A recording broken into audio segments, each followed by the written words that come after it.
Hey, it's Dr. Amanda with Straightsmile Solutions, straightsmilesolutions.com, and we're going to talk about when you need max anchorage in premolar extraction cases. And first of all, before you listen to this video, I would love for you to listen to my previous videos on premolar extractions.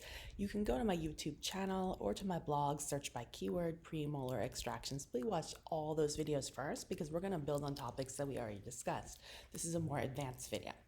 All right, I'm assuming you've watched all those videos now, and let's go ahead and talk about max anchorage versus just regular. So, of course, I have to preface that I'm very much anti-premolar extractions, but occasionally there is an exception, and I'm speaking about those exceptions, and those exceptions are not going to be in kids, because kids, there's just no reason. There's other workarounds.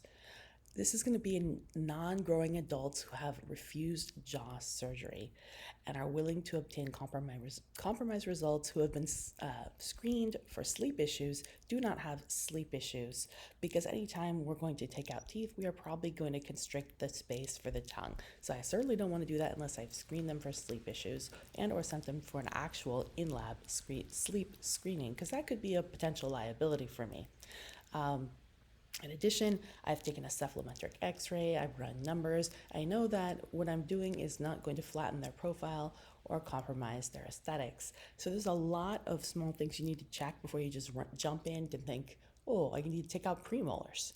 But let's say you did all this, and really premolars are the last resort. Of course, one of my other favorite options is going to be using an Invisalign or even ClearCorrect with sequential distalization.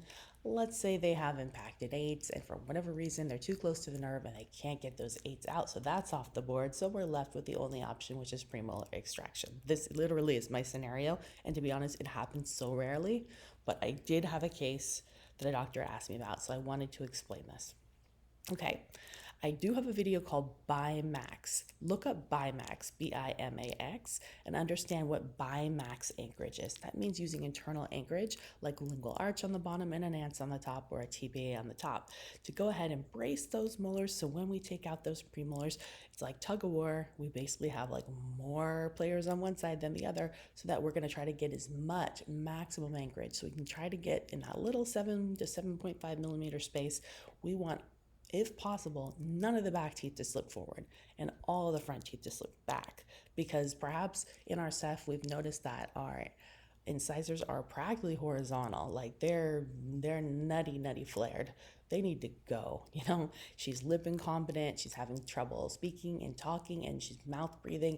For this reason, it is a health problem. We do need to take out premolars because of all the other reasons I discussed, and so I'm okay with it. So sometimes you're going to need max anchorage, like I discussed. Sometimes you don't need max anchorage. It's like not that bad. So in that case, it's going to be a lot quicker because we can call slip anchorage from both sides. If we have a 7 millimeter space and we're filling it from both directions, it's going to be twice as fast than if we have max anchorage and we can only fill it in one direction. Okay, if that makes any sense. So that just means that we strategically pick the right premolars to extract. See all my videos on premolar extractions. If you're class 2, class 3, a combination of class 2, class 3, or class 1, it's going to make a difference. And there's other little caveats in there as well.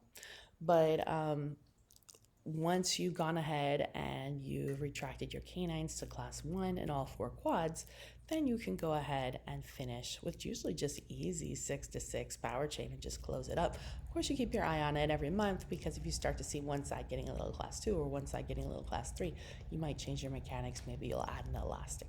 But that's pretty much it. It makes premolar extraction cases a lot easier. So hopefully that helps. All right, thank you.